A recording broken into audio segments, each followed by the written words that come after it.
listening to the Pelicans postgame report on the PRO Media Network for all things Pelicans. Perfect. Fly Pelican, fly Pelican, fly Pelican. And I tell them that. Fly down, the Pelicans forever. Yeah, ain't gon' lie, I feel flyer than I ever been. We stay ballin', this New Orleans, I'm a Pelican. It's going down in the nest, wild, wild west. Come in town and you best, show us some respect. 3-point threat, I better make it rain. If it's up, then don't jump stupid like your ankle sprain. Always said, never hate the player, hate the game. Jumper where the dame late, punch a train. Post game, big Q, talking about business. Bird gang, YouTube, they ain't flocking with us. Lock up the division mission, get into the finals. Finish competition, then it's going win the title. I know this flyer than you can get. Such a threat that the ref just might call a tag. You could double, you could press, but you can't check. Right, left, slide by you like a Eurostep.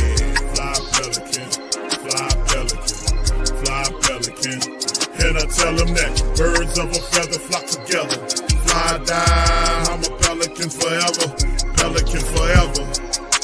And never, and never, and never, and never, and never, and never say birds of a feather flock together. Yeah, fly down, I'm a Pelican forever, Pelican forever. It's the same, you know, they got hot, they got aggressive, they became the aggressor second half, and you know, we tried to fight our way back in there in the fourth quarter, but you know, those third quarters are unacceptable if you want to win in this league, you know. And we talked about it pregame, last game, postgame, and we'll just keep hammering. We'll keep looking for something in third quarters. Maybe I change the lineup. I don't know. We got to keep searching for ways to flip those third quarters.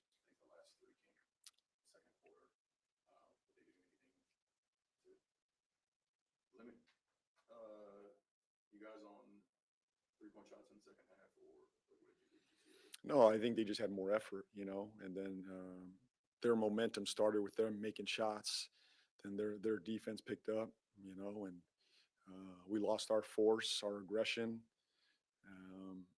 and I thought we found our way back into it. We had some resiliency there to fight back in it, but yeah, the third quarters we just got to start better. I mean, I don't know. We got to continue to search for that. But I thought it was excellent first half. Probably maybe our best first half of the season. Third quarters continue to haunt us, and we got to solve it.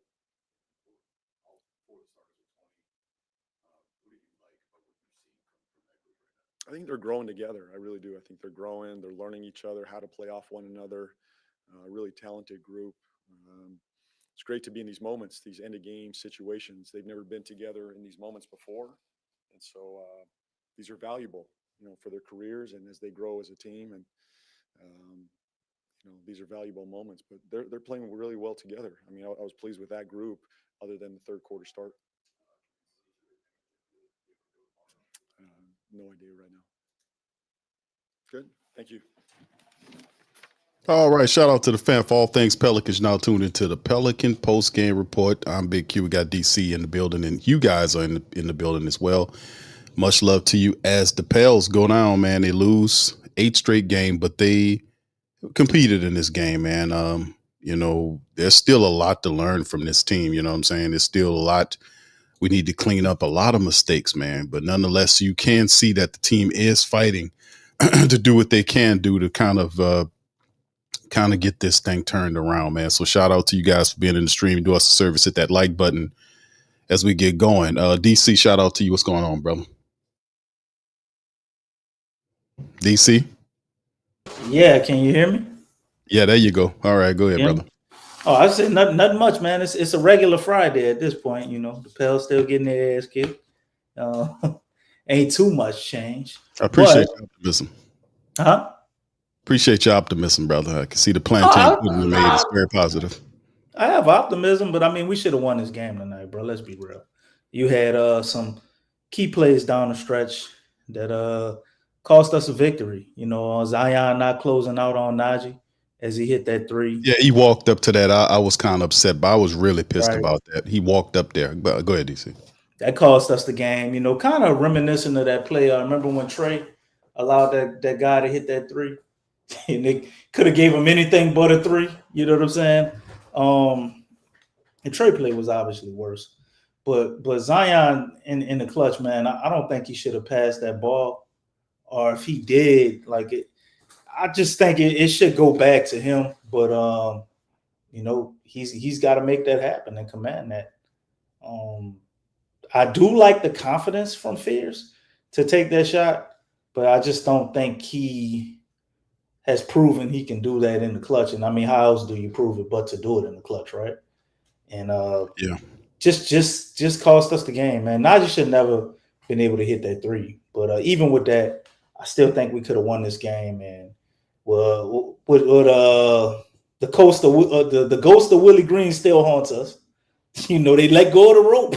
But it was in the last 5-10 seconds of the game or 30 seconds of the game, whatever you want to call it.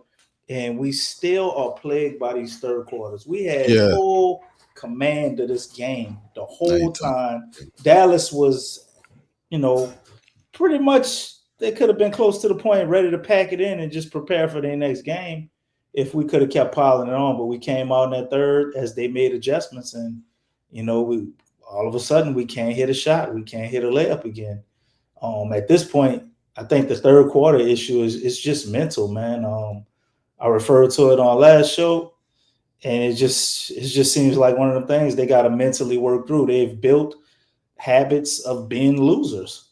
So when things start to look too good or looks like you can possibly win, they just start stumbling and bumbling and fumbling and doing stupid shit at times because they're used to losing.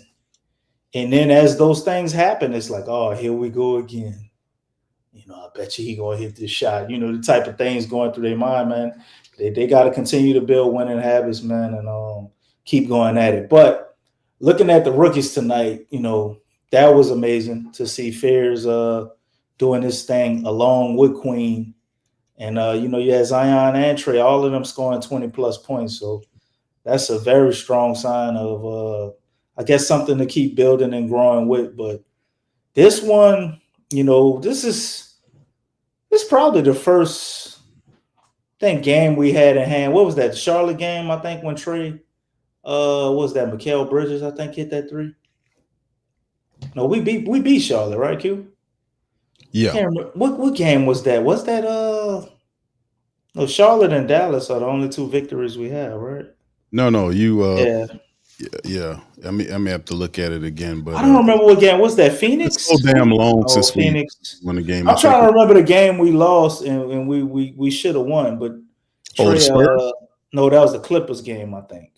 I mean, the Clippers with the last minute shot. That might have been the Clippers game. Yeah, that was the Clippers game with the last minute shot from Kawhi Leonard. Yeah, but I mean, it's a couple of them you could talk about. Do you see the Spurs game that shouldn't went into overtime? Yeah, but we did beat the Hornets. That's right, Q. It was the Spurs game. The Spurs game went to overtime because Trey allowed Castle to hit that three. That's right. Yeah. The Mavs and the Hornets, the only two games we've been able to collect on, bro. So yeah, man, the Clippers, they ain't won nothing. We probably one of the only teams they beat. So you know what I'm saying? It's just we know how to lose, man, and until they change their mindset, change that energy. Unless we blow a team out, it's gonna be hard to get a win in the last seconds of the game, man, because they had it right here for them. They had it right here for them, man. I don't. It answers. We need some answers. We need solutions. Coach Borrego searching for them. He mentioned that to kind of change up the lineups. Don't play Zion with 9 shooters. I know that's hard. We got a lot of people injured, but I don't like some of these. I understand he's staggering them, trying to keep Trey, Derik Queen, or Zion on the court at all times, splitting their minutes. But I don't like some of the Zion lineups, and I don't know if he's still rusty from this. You just don't look. It don't look super efficient the way they're using him. Although Zion, you look at his efficiency tonight, he was it was crazy, man. Things just feel kind of forced with him for some reason. So I think they're still trying to figure that out, the lineups. Right. Jordan Poole probably can help tremendously with that whenever he comes back as well. Yeah, I would have to say that exactly what it is. They just got Zion back in the lineup, and it's just been 2 games back. They got to figure out how to run everything, with Zion and Queen and Fears and all these guys. They're still trying to figure it out, but a lot of mistakes continue to be made. You mentioned one of the larger culprits, the third quarter, where the Pelicans were outscored by 14 points. Yeah, they made up the whole lead that the Pelicans built. And they were able to kind of steal a lot of the energy off the Pelicans in there, and we weren't able to close out. So, I mean, it was a few things, but let me ask the fam list, who in clutch time moments, who's your closer? So that's something we have to kind of figure out some of these roles too. Who's the closer? That's simple. It has to be Zion. No matter how good we all like Derik Queen, I do too, and I think he's capable of growing into that. But at this point, Zion is still your best player. Nobody on the team is better than him. Did you see that today? I saw him still being the best player, but I didn't see him carrying himself in the last couple of minutes of the game like he was the best player. I did see at one point where he's waving the rookies off and telling them to get out the way, but those last couple of possessions just didn't really rub me the right way. I don't know if maybe Zion's getting used to being a closer because you always had Brandon Ingram doing that, and as you point out, all the time, he's probably one of the most unselfish superstars there is. So he don't really care about somebody else. You can't. You look, fam, from in DC. Listen, bro. From an ego standpoint, and the player that make $39 million, almost $40 million this year, from Zion Williamson. He don't have that ego though. Kid. Yeah, that's what I'm saying. That's a major problem. You can't allow rookies that just got here to kind of run the game like that. Plus, you step in there, you have to have an impact. You are the star of the team supposedly, and you're making a boatload of cash, man. I mean, you got to go in there and you got to make it happen. You got to take possession of the game. I know the guy just got back. It's his second game. But, man, Zion Williamson has to be that guy. He has to be more forceful. He has to be more determined in those minutes. He got to put the game on his shoulders. And I didn't see that toward the back end of the game, DC. I just didn't. I seen these young players trying. We seen Queen, all the things that he's done just over the last several games. Jeremiah Fears, these two youngsters, PV and all these other guys, these youngsters have meant so much to the Pelicans. They've been out there fighting and clawing and scratching. Zion returns. He has to be the fulcrum, the center point of what they got going on, or it ain't going to work right. It's not going to look right. It's not going to work right unless he takes, that onus in that moment. He has to be that guy. He makes way too much money. And it's time for him to show up, man. He has to show up in that moment because all these other guys get you to a point. You got to get him over there. And don't get me wrong, he had a very good game for Zion coming back. He had a decent game. But at that moment, you need to really elevate and kind of take this over, man. He ain't got a matchup on that damn team that could stop him. But anyway, that's 8 straight. That's 8 straight losses the Pelicans have now accrued. 8 straight losses. Tomorrow is Atlanta. So it's back in the Smoothie King Center for Atlanta. Tomorrow we'll preview that before we get into the stats. Shout out to the fam, man. Appreciate y'all for being in the stream. I'll give y'all some love before we get into the stat read. What's up, OG Jerry? Shout out to you, brother Sean Castro, Knoxville, and big ups to you, fam. Appreciate you. Stacy, brother Jaden, brother Hoffa, shout out to you. What's up, Daniel?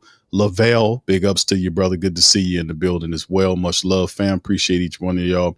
What's up, Darlissa? Shout out to Darlissa. Says, after tonight, there's no reason to keep Jose anymore. I can't take him playing these type of minutes just to be really worthless out there. We have Fears, Poole, and DeJounte Murray. Got to get him.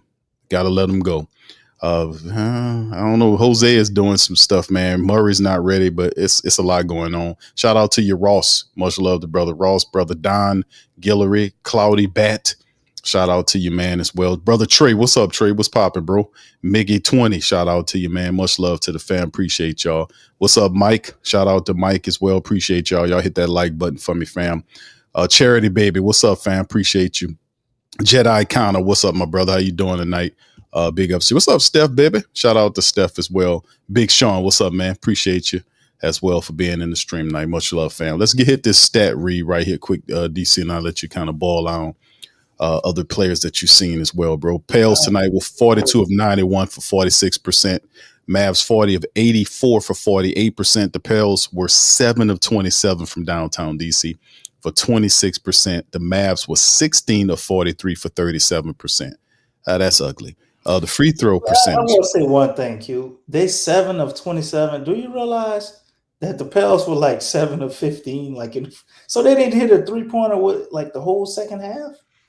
It's the however it rolls. It didn't in the first half. It didn't seem like they was hitting no 3-pointers in the second half, bro. To me, I seen from my memory a few of them. There was a lot of misses going on. I know Herb missed a bunch of them.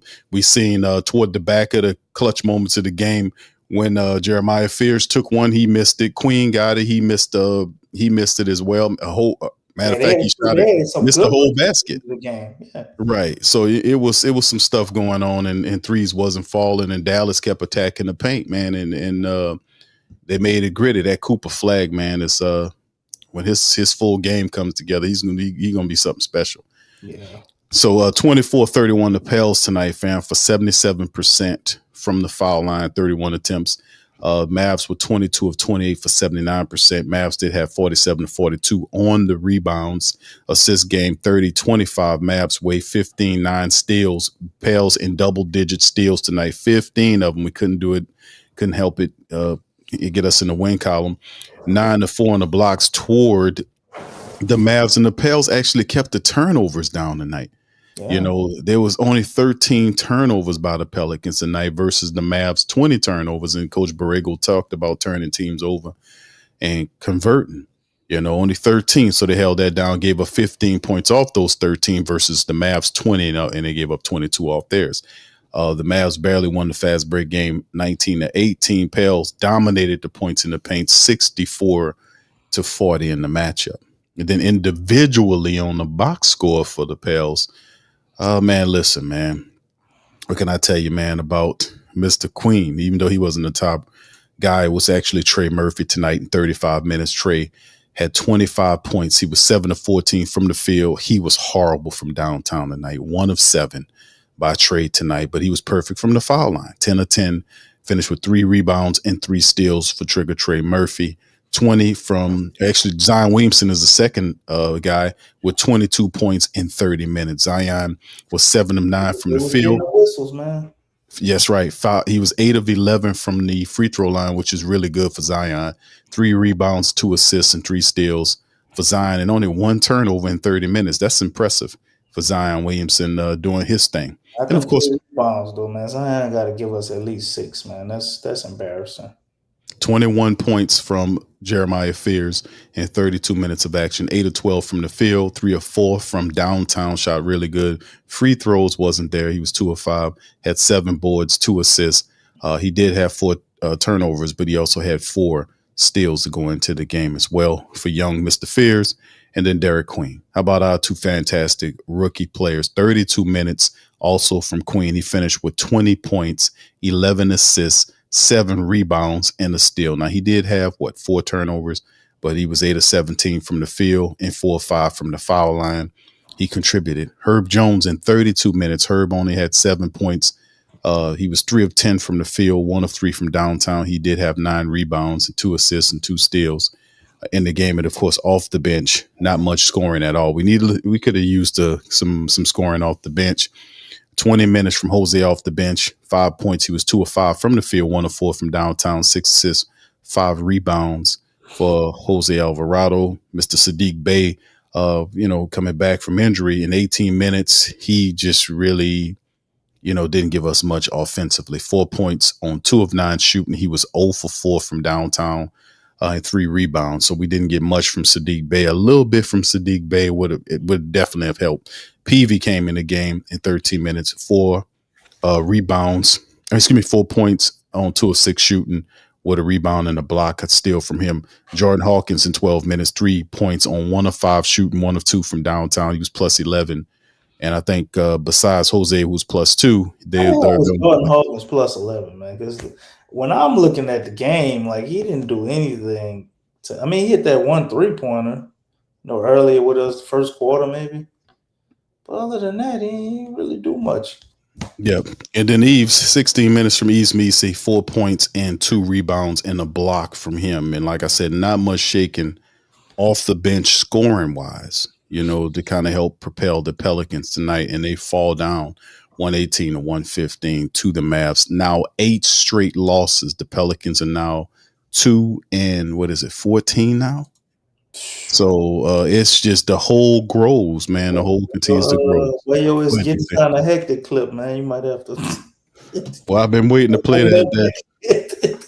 Getting kind of hectic. DC is definitely beyond the getting kind of hectic. But you're right, man. This is just absolutely crazy. But here it goes.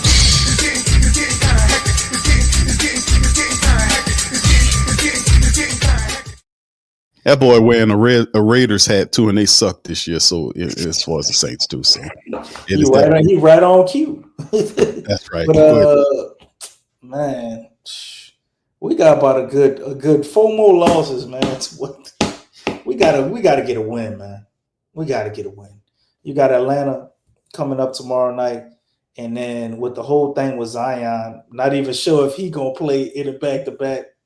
The way they was like subbing him in and out kind of made me think he will play tomorrow, but he did wind up with 30 minutes, so I don't know. But we've totally found a way to neutralize Sadiq Bey. Like he hasn't been giving us anything since injury. Maybe he's still a little banged up, but it's basically just the 4 guys. And Herb, man, I don't know what's going on with Herb. Defensively, he looks like Herb. But offensively, just that guy that makes, smart decisions, timely plays, timely cuts. Man, every time Herb has the ball, it's just like you kind of holding your breath. He didn't stop shooting, I guess, so many threes at the top of the key. He wasn't making none of those. But 3 for 10, and Zion only had 9. How does Herb have more shots than Zion? And Zion only missed 2 damn shots. It don't make sense. It's weird. Things are still discombobulated. Although as a team, they are playing with a new spirit. Things look like they're definitely not going to just bow out and quit. But they got to figure out the hierarchy of the team. Who's going to be number 1, number 2, number 3, 4? They got to figure that out. Shot distribution.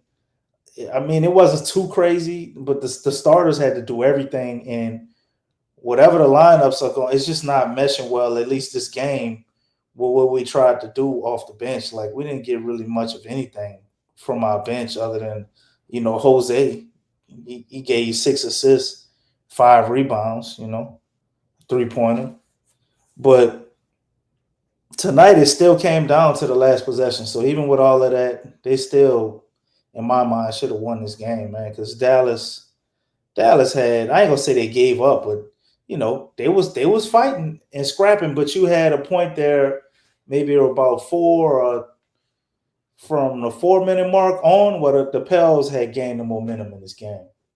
And the majority of teams in this league, if they were put in a position the Pelicans were in that from that 4 to maybe minute and 40-second stretch, they definitely would have came out with a victory, but they got to learn how to win. They've been losing so long, they don't know how to win a game. And this definitely was a game they were supposed to win.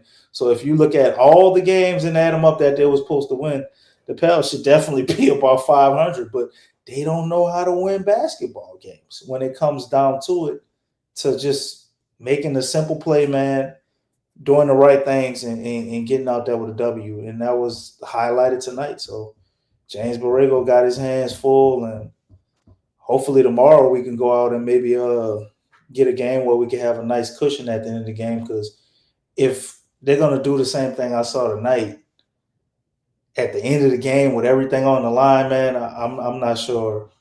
I'm not sure we can take it home. There's too many things didn't look like, they really know what they're doing or what they're supposed to be doing. Obviously, I don't know what sets they were calling. You can go back and look at some stuff again, but even when Zion had the ball, man, I'm like, what's their plan? I mean, he's just gonna go downhill and attack and try to get a foul, maybe, and he goes to attack and then just kicks it out, and then we wind up with a out of rhythm kind of 3-pointer, and crucial part of the game, man. You still had 10-something seconds left. We wasn't gonna play for the last shot, but it's just so many things that could have been done differently at the end of the game. And James Borrego ain't perfect, but I'm sure if they're put in this situation again with a practice, I'm sure it would look different. But we don't have that luxury. We got to play Atlanta tomorrow night on the back-to-back. And will we get a win? Because we should have had one tonight. Yeah, I picked the Pelicans to actually win this game tonight, man. I thought they would beat the Mavericks. The Mavericks have been struggling, and I picked the Pelicans. I'm thinking that we would muster up enough points from our stars and our bench players. Like, I don't expect Sadiq Bey to have such a low turnout, in terms of what he did. I mean, he had like 4 points in 18 minutes.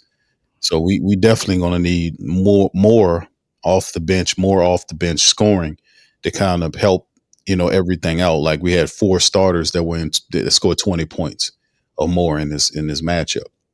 Herb continues to play heavy minutes, and his shooting is off. His offensive game is not totally there. I mean, just really questionable thinking. Like, when he, was trying to do the layup thing and he had guys on his back, Herb should have known better than that, man. It's just like some of the stuff is like fundamental thinking. It's like, I don't know what they be thinking, bro. I don't know what they think. Like, and then first and foremost is like all of the wide open 3-point shots. I mean, it's just like, it's a trend that continues to like really haunt our team, man. It's just these wide open 3-point shots, and tonight it's like, they hit 16. It was a tally in terms of the 3-point shooting, us versus the Mavs. We hit 7 of them. They hit 16 of them. And we still lost by 3. But in the end,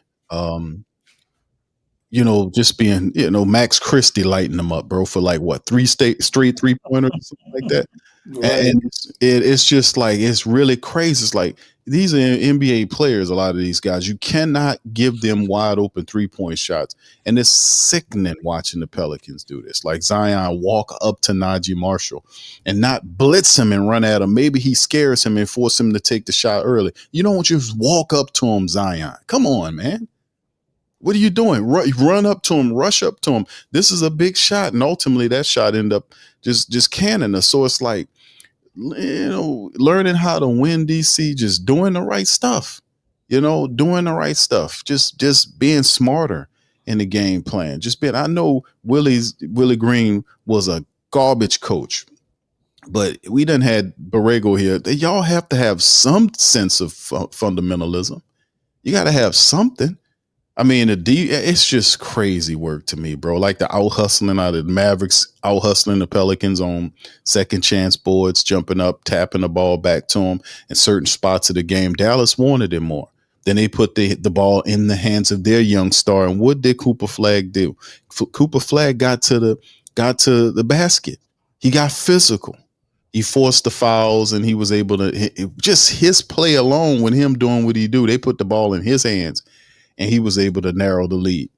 So, I mean, he finished with 29 points tonight. And he wasn't shirking from the minute. He wasn't shrinking from the clutch moments. That's what he's that type of player that wants the ball in that moment. And like you said, you're right. They have to figure out how to make all this mesh. But if it's a hierarchy, DC, that should already be understood who gets the ball. It has to be Wait. How would that be understood if we money? Coach who obviously that guy ain't new. Willie Green don't talk about that. Hold Willie on. Green don't stress that, and Zion has been hurt for the last 8 games. Last time I checked, the offensive coordinator of the Pelicans was James Borrego. Zion been hurt for the last 8 games. You know, okay, hold on. Come back Was he hurt? Was he hurt for the now you talking about the last 8 games in DC, but but I'm saying he just got back, and it's been listen. I hear you on that. What I'm saying is games they played since he got back. I hear you, but I'm not. I'm talking about larger than that. James Borrego's system ain't just started 3 games ago or 2 games ago. James Borrego been here talking his stuff. He just has more control over the team now without Willie's foolishness in the way. What I'm saying, what he's teaching them is nothing new. He's been teaching that since he's been here. We seen that when his first win as a Pelicans coach came as a fill-in for Willie Green, a year or 2 ago, when they beat Dallas the second time around. They beat Dallas the second time around with him coaching them up. So what I'm saying is, in many respects, the money designates who it is. That guy's making $39 million. And plus, this is the year in which they got to figure out if he's the key to what they got going on. That's what the whole Zion experiment under Joe Dumars is. If it doesn't work this year, they're going to get from up under him. That's all I'm saying. So it's a now or never situation. So if it's a back-to-back, Zion needs to play. There's no more saving Zion Williamson for nothing. There's no more of that. He has to play. He has to get better, and he has to start helping them win. $39 million is what he's making this year. That's a lot of money, bro. So, when I say the money usually ranks with the orders, you paying a guy $39 million, I'm pretty sure you want him to be the top option, and everybody else operates around him. That's Coach Borrego's job to figure that out. And then Zion Williamson's job to own the moment. That's what I'm talking about, bro. I'm not saying you're wrong for what you're saying. That's what I'm saying. But anyway, with the Atlanta game, DC 9-7 Hawks, 7-3 away. They're pretty good in the Smoothie King Center, Saturday night, 6 p.m. Pelicans 8 straight. Do we snap the streak against Atlanta? Well, not according to the matchup indicator. They got us getting our hands. They pick us to lose every time, my brother. I know, man, but 71%, like, damn. Was Zion back? I think that's a little high. But who is, other than Jalen Johnson, who's the Mavs' next, I guess, best scorer? You mean the Hawks' best scorer? The Hawks. I'm sorry, not the Mavs. Who's next up on the team? So NAW is starting. I thought he was the 6th man. According to the depth chart here, DC, they got starting with the Hawks, man. I haven't watched a game from them all season. Well, I mean, according to this, bro, they got Jalen Johnson. He averaging over 22 points a game. NAW is almost 20 points a game. So NAW is the second best scorer. That's what crazy. Well, DC, remember who the Hawks GM is. He's averaging almost 20 points a game on 47%. The Pelicans over there, I know. Yeah, that's your boy over there, the general manager, the Mime, and he got a lot of his former guys there. You call him the Mime? The Mime, remember, he won't talk. He won't say nothing to us. He got 2 of his old guys, Dyson and. I don't think he was allowed to talk to you. Oh, that's terrible. That's sad. David Griffin had that on lock, man. I don't think the man was allowed to talk. Bro. Well, this is the lick. Dyson Daniels, NAW. Zachary Rishashar. What is Frenchman? Okay. So you got these guys. 31 from the field. And Johnson, Jalen is the guy. He's the man. We know he the man, bro. He the man, bro. He the man. His numbers look like Zion type numbers, man. Other than that 40% 3-point shooting. Porzingis is throwing in 17. Porzingis is balling all over there too. So this is a tough matchup, man. You got a team that's pretty young, looks like us, trying to figure some things out. Got an established guy in Jalen Johnson, and all the younger guys trying to figure everything out. Dice, Zach Ashar, and NAW, obviously a role player, and they didn't insert him into the starting lineup. They got Luke Kennard on the bench, okay, and Akonwuye gonna look like he's probably gonna play for the Pelicans. He's day to day, so we know what that means. He gonna get right against the Pelicans, huh? Willie. We're gonna see this. Oh, man, he's coming back. Oh, look at him. He looks like he ain't been rusty. So y'all see that one coming. Well, he's questionable. They said, well, it's a game time decision. Yeah, DC, so you might be right. Yeah. Game time decisions, they always favor. They probably wouldn't play against no other team. Like, who I'm playing? The Pelicans? Oh, that's a perfect warm-up game for me to come back. I'm gonna put him out there, bro. Pelicans, the medicine for everybody, huh? You know how it go. And they play good. So until we kill that, that's gonna be the story. I ain't never heard of him. Fetch. What the boy name is? Vit. It don't matter, DC.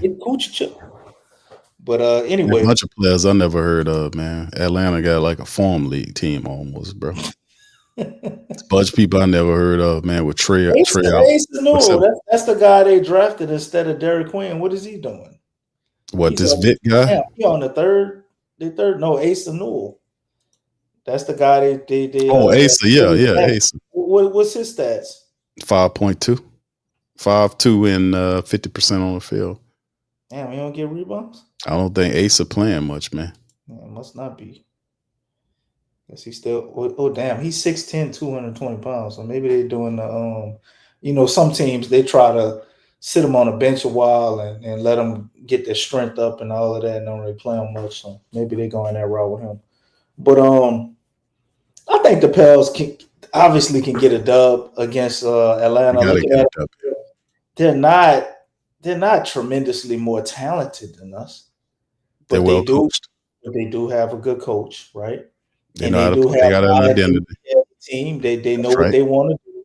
That's right. And they have that to their advantage, man. So this is a game, like I said, if we can play like we played tonight and we can get a lead, early or at least come out in that third quarter and build a lead going into the fourth, something we can ride to a victory, I think we can do it. But if it goes to, they come into play, we come into play, and we going back and forth to the end of the game, man, I just don't think we're ready until we get some more practice time to be able to close out games after what I saw tonight. I don't think that's magically just going to fix itself, overnight without very little preparation. They're not able to work on those things and figure this out. We're going to see more of this hierarchy issue we talked about, because Derik Queen is playing awesome. And it's like at times, I like Derik Queen, but he's not better than Zion. And I ain't knocking nothing he doing, because we needed every goddamn point and assist and rebound and steal and block that he put out there tonight. But we got to figure out a way to make these guys coexist in those clutch moments. And also, I guess fine-tune and run smoother throughout the game. And I think a lot of it is the rotations, the guys playing together. You got to have that time out there, but I do like some of the cohesion and chemistry from the starting lineup. So I don't think it's something you just totally need to throw away and start again, but it definitely needs some fine tuning. And I think we're going to see more of the same tomorrow. We're going to see this team that looks like they can really be world beaters, and then, they cool down and you're trying to figure out what's going on. So, they still going to have a little bit of that going on. But I think they definitely can get a win against Atlanta. I'm not sure if they will. They got to win against Atlanta, DC. They got to break the streak. Pride has to kick in. We hear people talk about it all the time. The Pelicans are close, right? Tonight should have been a win. And I mean, we talk about them being close. I mean, and like you say, it guts, pride, something got to kick in. I mean, to snap this streak, right? 8 straight losses. You get Zion back. You got to do something. I don't know when Jordan Poole comes back. He was actually supposed to come back this game right here. They pushed him back again. So I don't know exactly when he's supposed to arrive. 21st, right? Maybe he come back tomorrow. Maybe that's a surprise. It could be, DC. I'm going to have to look at the estimated. That would make sense. Like, if you got a guy who's been out, damn near as long as Zion, you wouldn't want him to come back on a back-to-back. It will most certainly help, because we need some bench scoring really good. They're saying Poole's out to the 22nd. Him and Carlo Mekovic is supposed to come back on the 22nd. We'll see, DC, because Carlo's supposed to be. That's another thing, man. Tonight, I like Yves Missi. I like his energy and everything, but we need Carlo, man. I think Borrego is intelligent enough to actually put Carlo out there with Zion. When you take Queen out and you don't want him out there, they need Carlo out there with him. Yeah, Carlo just energy in the bottom, man. So well, finishes strong at the. And he got a 3-point shot, man. Got an offensive game. Yeah, yes, indeed. He probably the second, third best 3-point shooter on the team. I mean, I like it. I like his. He comfortable shooting the ball too. He flies around. He hustles. Yeah, Carlo is definitely that help we need off the bench. That spark plug. No disrespect to Eves, but I would prefer Carlo, man. For what more he gives in that fast paced running offense. He's smart. I ain't gonna say smarter, but he just knows where to be. It just fits better. Like him dunking on people. It's just a high fly game. I love how his energy impacts the team, man. So I don't know. They got it listed, fam, but tomorrow, DC, for both Poole and Carlo Makovic. We'll see if it's official. We're gonna see. Carlo's game just fits Zion better, man. Yves' game, he kind of needs a point guard, in my opinion. I guess navigate him. Like, he looks tremendous when we had DeJounte Murray, offensively to just kind of walk him through and show him what to be and utilize him. But with Zion, man, I'm not sure how that looks for the long haul, because maybe it's just something with them coming back because he's played with Zion, but I just think Carlo and Queen would look a lot better. And having something as simple as having Carlo out there tonight in those minutes with Zion when Queen wasn't out there could have made a world of difference. You know what I'm saying? Yeah, that bench score would have helped. We lost by 3. I mean, if Jose Alvarado and Sadiq Bey play better offensively, they add some more buckets, the Pelicans turn the tide. We break the streak tonight. So all that's very important, right? That extra offensive game. Like Herb and Sadiq kind of struggled on the offensive side of the game tonight. And like I said, we needed a more well-rounded effort offensively speaking, and smarter defensively. Like I like the energy they playing with, fam, and they have their spirit is there. You can see the improvement, like they're improving, but it's still so many things that really just tear the Pelicans up. It's the wide open 3-point shots they give. They fall asleep. They fall asleep too much in these quarters. Like that third quarter, they know that's a doomed quarter. And then it floats on them when they pay attention. We're going to watch out for the third quarter now, and then it becomes the first quarter. Then it becomes, you see what I'm saying? It's a floating quarter that they got to play a full effort, a full game. So, like I said, I don't know what Poole's and Metkovic, but we could definitely use Jordan Poole's scoring ability, no doubt, and him acclimated into what we have here so we can be more of a balanced team offensively speaking. Black Preacher Man said the rookies made too many turnovers and missed too many crucial shots. Thank you, brother. Appreciate it. All right. Hey, Preacher Man.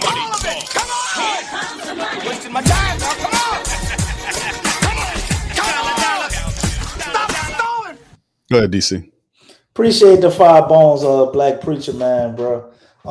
That's part of it, brother. Like, when you got rookies, they gonna make mistakes. They're rookies. That's what they do. But man, but I think we have phenomenal rookies. Yes, we do. Cooper Flagg made his fair share of mistakes in this game, but at the end of the game, when they need him to show up, he showed up. And for the most part, our rookies was too. You can argue that last shot by Fears, but other than that, and Queen. Queen, yeah, come on. Wide open. Missed the whole basket, the whole damn thing. But, it's understood. Other than their last shots, you know what I'm saying? Fears had he had this issue where late in games while we still in the game, he's always having a goddamn crucial turnover at a crucial time. He didn't do that tonight. So right. I can't really blame the loss on the rookies or beat them up too much because I thought they played tremendous, especially tonight. But I feel your comment though. Like when you talk about all the other games, you are correct. And I see James Borrego take them out. And when you look on the sidelines, he's actually over there talking to him, coaching him up. And they get back in the game, and things look like they figuring it out. They don't keep making the same mistakes. So we just gotta deal with it, man. They're the most talented guys we got on this team, other than Zion and Trey. So them doing their thing, I know with the situation we're in, it's kind of like dire right now. We got to get some wins, but they still got to get these experiences. They got to play in these competitive games where the wins under. They got to feel this pressure, man. I promise you, as time goes on, come on, man, they'll appreciate the fact that they had these moments, because they're going to grow from it. And when we are, in a situation where we're a lot better as a team, if we can have that happen this year, you're going to see some rookies out there that's playing like vets because they had these moments. Yeah, these games going to count, fam. Like we talked, DC mentioned the practice. They mentioned having practice together. I would consider them having like live game practice right now. That's the best type you can have in this adding up. Like you see how far along Derik Queen is and Jeremiah Fears. These guys are actually, they're starters right now, and they're actually contributing. They're contributing. Peavy's coming off the bench. He's playing defense, and he's doing his thing too. So this rookie class that we have this year are actually these players are invested in what's going on the court right now. You know what I'm saying? They're very important to what's going on with Fears operating the offense, passing behind the back to that was a beautiful Trey Murphy. DC, him throwing alley-oops to Zion Williamson. And he tried to do that play a game ago. He tried to do that, and it completely looked horrible. It was a turnover.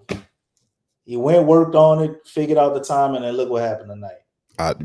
I mean, I could see the potentiality. I really could with these guys. But the once again, the thing is, Borrego's on the time clock. Now, he did make mention that there's a lot of games left in the season. And ultimately, what the Pelicans could hope to do is catch up.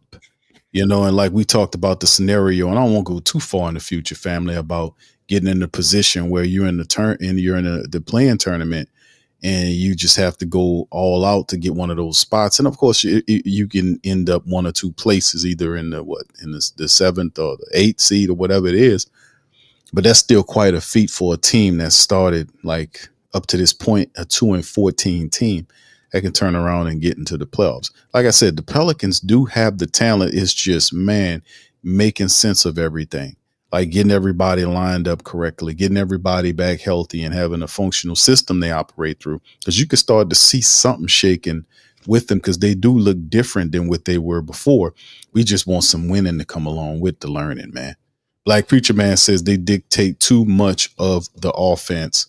There you go, Black Preacher Man saying, hey, man. And Mary makes a great statement, too. She says the vets make as many mistakes. The money out. Stay cool. Nobody gets hurt. Take the money out. All of it. Come on. That's pretty much what the rookies telling the vets right now. Yes, it is. They like money out. All of it. That's the kind of aggression, DC, you want Zion to command when he in the clutch moment asking for the ball. Go ahead, bro. Go ahead, comment. But and you know what, Q? Maybe this is a blessing in disguise as far as the transition of Zion, because if you got guys like that and they're young, they're still moldable, and you're seeing the CJ McCullough syndrome come over them, right? This could still be corrected right now. So maybe he got to talk to him and figure out his way to get through to him so they can all coexist. So I guess we got to see how it pans out. But my man, Black Preacher Man, you said they dictate too much of the offense. And I say, shit. Did you see the offense without him? You remember what it looked like when Willie Green wasn't playing Derik Queen? I can only imagine what they look like. And when Jordan Fears wasn't getting minutes at first, like, I think Fears single-handedly ignites all the steals on defense. Herb obviously plays the part in there well, so I can't just do him like that. But Fears is, man, he a wrecking ball out there as far as getting steals. He makes a lot of mistakes defensively. But he ignites that fast break. Like a lot of these fast break points we getting, at least half of them, or maybe more than that, belong to him. So he's getting a lot of his plays in that rhythm. And I think Queen, as far as when he touches the ball, the man has 7 assists in 1 quarter. We were up 14 points with him dictating the offense too much. So, like, I feel you, bro, but at the same time, we beggars can't be choosy, man. We got to do what work. If it's working, we got to do it. Well, it's already broke. DC we ain't got enough talent and just enough cohesion and chemistry to be trying to go against the grain because this is how it's supposed to be, man. We got to do what's working right now. We need a goddamn win. Black Preacher Man also adds, but I love their heart and their fight. Thank you, brother. Appreciate that. Appreciate all the money. Thank you very much. Picking me up, bringing me back to this world. Indeed, bro. He did it like an offering too. He dropped it on us 3 times. Hence Black Preacher Man. He got church. He got church going on right now. Right. But yeah, this is an interesting thing, man. But if Fears does come, listen, let's talk about Poole, DC. Poole, ask my man Stacey a question. Talking about Atlanta. Hold on, just a second, DC. Let's Atlanta beat though, Stacey. Just put that in the chat for me. My bad. This is one of the things we talk about because Poole is close to coming back to the team. We got ETA is tomorrow against the Hawks. We'll see, but at some point, if it's not this game, it'll be the next game that Jordan Poole returns. When Jordan Poole returns, this is a $30 million player. Does he start over Fears? What is the lineup? Let's answer that in the chat. Y'all put it in there. Go ahead, DC. You can ask first. I say no. I think you start Fears, right? And then these possessions like you saw not tonight to close out games, it may be dependent on how he's playing. If you want to like maybe play Fears, like let's say Fears is hot, right? I mean, if you got to play offensively and you still got some timeouts and you can sub out, sub in, you might keep Fears out there with Poole to end out a game, But I would start Fears, but it's clearly like Poole is really the starter. Like he gonna come and I would have him uplift my bench. But at the end of the game, Poole ended the game. Like, come on. Like, Poole ended the game. Yeah. If Poole took that shot, that's money. Right. So it's like he gotta play. But I think starting Fears makes sense because chemistry and they look like they got something with this starting unit. Right. And the bench is just, so dead. Or maybe it's missing Carlo because when Carlo was out there, bench looked a lot better in my opinion. But you also had Derik Queen still on the bench, and I don't think about it because Willie Green said he had minutes for him and all this dumbass shit. But he had minutes for K-Bond though. Looney can't even see the court, dog. That's man. I would keep Fears in the starting lineup, but it's almost like he's a spot starter. Like he's a starter, but he might not necessarily play, 30 minutes a game. I might only give him 25. Black Preacher Man said Poole should replace Herb. I wouldn't be mad at that, but at the same time, if Poole replaces Herb, what do we do on the opponent's best player, some of these nights? I would definitely be for it, but I think some lineups, I don't think we can go that small.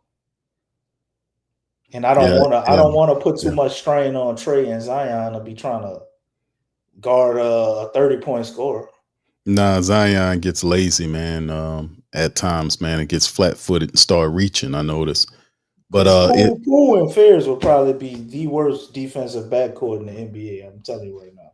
Oh, but that's shooting flat. You're gonna get some steals though, dude. You get some. Yeah, that's right, Jake. No defense, but boy.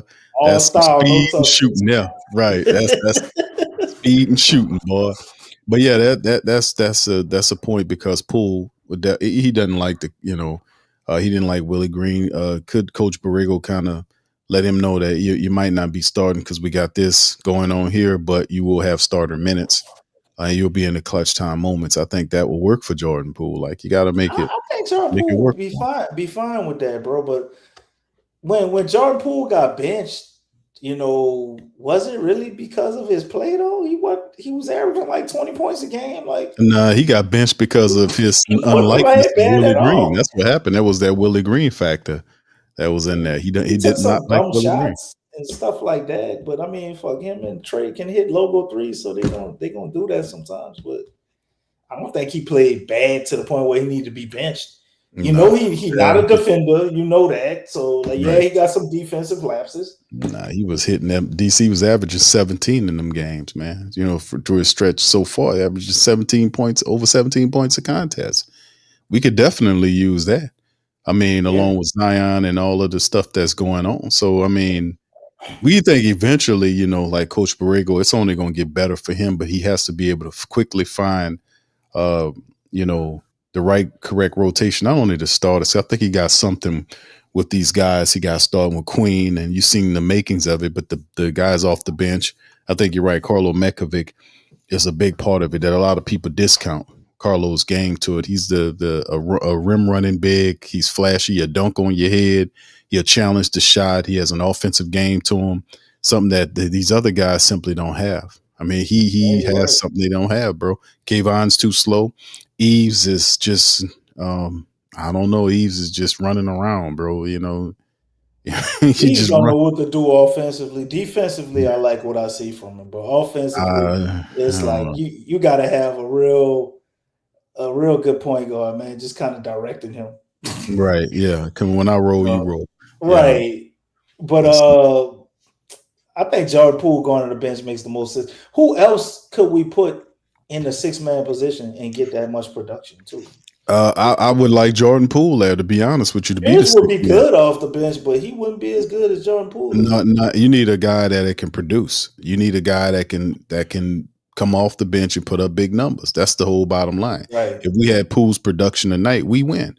If we had put Poole's production off the bench, the last several games were a factor. We ain't being OKC or these other type of teams, but these close games where we are 2 or 3, 4 points within the lead, that makes a hell of a difference. Because like tonight, like you mentioned, if that's Poole there taking that wide open shot where Jay Fierce was at or Queen was at, that's basket there.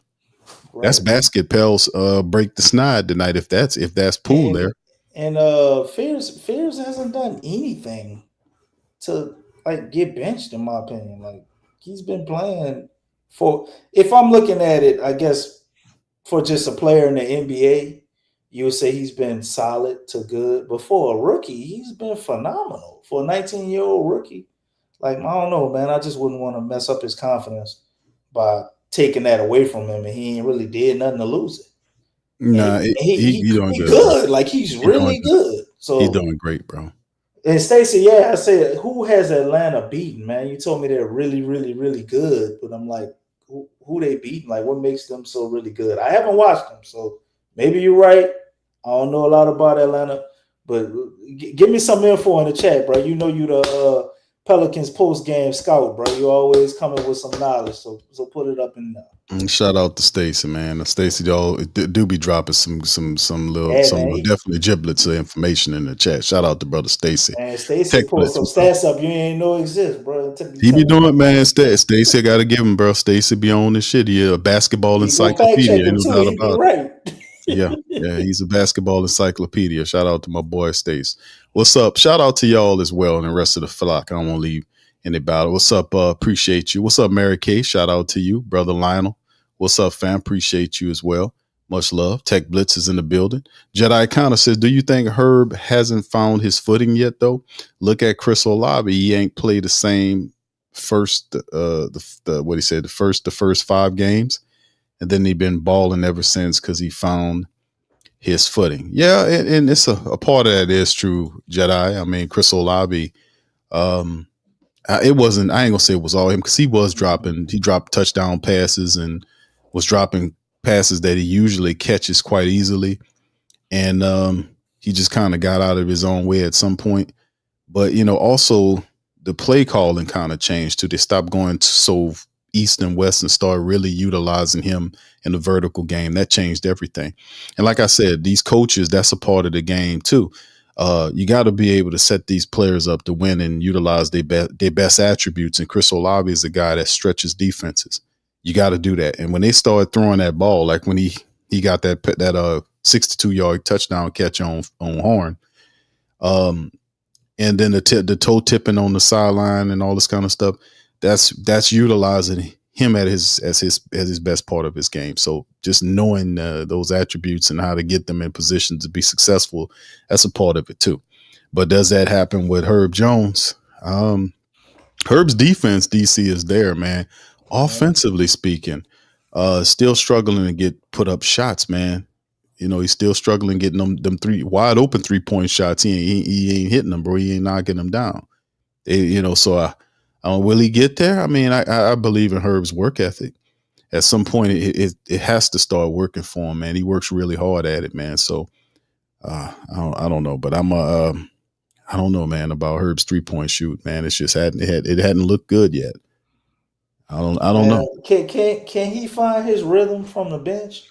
Consistent. And then we promote him back in the starting lineup, or put him in certain matchups where you would want to start him for his defense. Who you gonna bench him for? That makes a lot of sense, right? Well, you talking about benching him for Sadiq? Is that what you're doing? Yeah. Why not? Okay. I mean, we went 0-12 in the second half from the 3-point line, man. Like we gotta do something different. But he wasn't on there. Want to shoot 43s. Bro, I get you on that, but Sadiq Bey wasn't hitting them 3-pointers either. I'm almost like, man, throw Jordan Hawkins out there with the starters. Just see if something happened different. Herb's struggling shooting the 3 ball right now, bro. It's just something, man. What it is. You got to try something different, man. And I like that about Borrego. 0 for 15. God damn, Jaden. I hope it wasn't 0. That's even worse. That's ridiculous. Nah, they was 27, man. They was 7 for 15 at halftime. They was 7 for 15. They say Herb hitting. It had to be 0 for 12 because there was only 27 shots. Herb shooting 34% over the last 10 games. DC 34%. Man, it's a struggle. 34%. Man, I've always been a person that advocated for Herb to keep him out there, but it's like, man, when he get the ball, it's like I'll be holding my breath, man. It was like, oh shit. It ain't the same Herb. It don't feel right. But he is coming off that shoulder injury, so I don't know what that feel like, man. Maybe he's got a hitch or something, or maybe it's painful. Like I don't know what he's going through, but it's obvious he's going through something. I mean, he had a season where he was shooting well from downtown, man, and he's just not doing good now. Look at his numbers right here, DC. He about 10 points a game. 3.4 rebounds, and then look what Sadiq Bey's numbers is. Bam. Sadiq is at 11.6, 4.6 there, shooting 42% from downtown. Herb's not just 10 points, 3.4 rebounds, and almost 40%. Herb is shooting like 34% from downtown over the last 10 games. Sadiq Bey is shooting 39%. Check this out. Look at Mary Kay, man. She said Herb's shot hasn't been right since Vincent left, and I couldn't agree more. The shot doctor, yeah, I couldn't agree more. Them shooting sessions they had. Who's the new shot matter doctor? Matter of fact, when you think about it, Jody Meeks. I ain't never seen him shooting with Herb. I saw Willie down there in the post with a clipboard with Herb, but I Willie can't shoot a damn thing, but yeah. But yeah, I mean, but I guess Jody Meeks would be the shot doctor now. For them, it ain't working, man. Yeah, it ain't working. He still looked like he has the capability of them corner threes, and when you think about it, when he was shooting 40%, that's what he was doing. It was a lot of corner threes, a lot of wide open stuff, bro. Yeah, Mary Kay on to something. The more I'm thinking about it, when he was shooting well. If Fred Vincent was here, and y'all remember, we were always seeing all these videos and all them clips of them doing shoot-arounds and him constantly staying on Herb about his shot. And now look at him over there in Detroit. Now look at him. The Shearer Thompson, the twin, he probably going to have a cold 3-point shot. And who working with Yeah, we was kind of, we know that would happen, and they replaced him with Meeks, and it's just been what it is. But yeah, we get regardless of whatever it is, it has to change. I mean, but usually when you talk about that, you look at the money aspect of it, and Herb is what, almost 14 million a season for the Pelicans versus Sadiq Bey. Sadiq Bey is what, like 8? I think Sadiq is Sadiq is 6.1. He underpaid. Yeah, he underpaid, bro. Super solid deal. 6.1 they paying Sadiq Bey, who's outperforming Herb Jones off the bench. Like I say, Herb is making, what is it, 13.9. And the drop off defensively ain't that crazy with It's Sadiq not. Bey. Obviously, he not gonna do some of the stuff Herb do, but it's not like he a bad defender. I think we'll be all right. But certain players, I would probably start Herb, man, for certain matchups. Man, I wouldn't be mad at a Sadiq Bey starting over Herb Jones, dog. I would not be mad. I think Sadiq Bey, actually, I think he's better than Herb. I'm gonna be honest with you. I like his skill. I think he's a better player than Herb Jones. He's more complete than Herb. His offensive game is there. He's a stronger, bigger player. He has same gritty temperament in terms of defense. And like I said, he's a guy that said that I like him being here. This is a guy that got inside and outside game. DC smart defensively. He gets there and he'll fight with you. He'll battle in the paint. You got a never say die mentality. So you're not really losing anything if you move Sadiq Bey to the starting lineup. I just don't know if the Pelicans going to do that based on the money situation, because the money's always a factor. Go ahead, bro. Yeah, I mean, you're right, man. You can't have $50 million on the bench. We already talking about Jordan Poole not starting. Then DeJounte Murray coming soon. In a couple of months, you have DeJounte back there. You gonna have him on the bench too. Next, right? You have $100 million on the bench. Oh, I'm telling y'all, you gonna have Herb. I just told you how much Herb making, and then you'll have Herb contract don't kick in until next year, though, right? But DeJounte Murray, like $10 million this year, right? But Murray making 30 million. DC, he'll be back in January of 2026, which is what, a little more of a month and some change. DeJounte Murray and Jordan Poole would be like the perfect backcourt. Wow. But you can't have $60 million on the bench. Bro. $60 million right there, bro. Between Murray and you gotta get away with it for a couple of games. You get away with it for a couple of games. But if it start looking good, like they gotta start. Especially DeJounte, because you probably gonna trade him if Fear's trajectory is going the way it's going. It's like, I guess you could see keeping DeJounte for 1 year and trading him in the offseason, but man, I don't know what we're gonna do with these lineups, man. That's gonna be something else everybody gonna be mad about, because no matter which direction you go in, it could always be somebody come along and say you can go a different way. It's just too many options. Yeah, it's a lot going on, man. We'll see how it all is put together, man. But DC, let me show you the schedule before we get out of here, because remember, we got another game tomorrow, fam, at 6 p.m. We're back tomorrow, back to back. The second one is going to be Atlanta. For y'all, man. So it'll be a 3-game homestand for the Pelicans, November the 22nd tomorrow. Atlanta comes to town. Monday the 24th is Chicago, and Wednesday the 26th it's Memphis, right? And then 2 more games to close out the November slate of games. Saturday and Sunday are back-to-back matchups against Golden State and Los Angeles Lakers on the road. So we got 3 home games with Atlanta, Chi-Town, and Memphis. If we're going to do something, like tonight should have been a win. We need to really win these next games. Atlanta, Chicago, Memphis, to me, are all winnable games for the Pelicans to break the 8-game slide. We'll see what's going on with Jordan Poole. I know they got it listed that him and Carlo Mekovic are supposed to return for the Atlanta game. If that's indeed the case, bro, we need a win against Atlanta. We need a win against Chi-Town. We need a win against Memphis. We really need to kind of finish out the month best way we can with a winning streak to kind of shake this thing around, man. So go ahead, DC. You can go ahead and chime in, bro.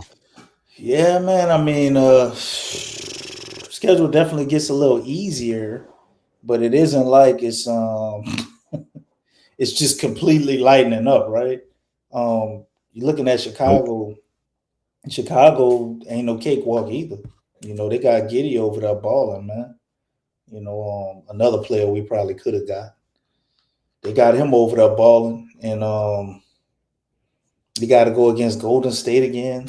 No matter what the hell Memphis got going on, they seem to always have our number.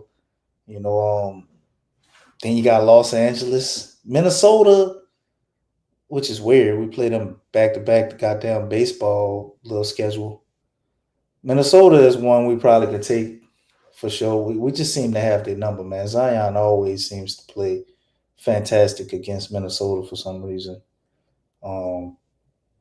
Brooklyn, we got to beat San Antonio at some point. Brooklyn ain't really trying to win, but Michael Porter Jr. out there balling. He for sure probably could give us 40 or 50.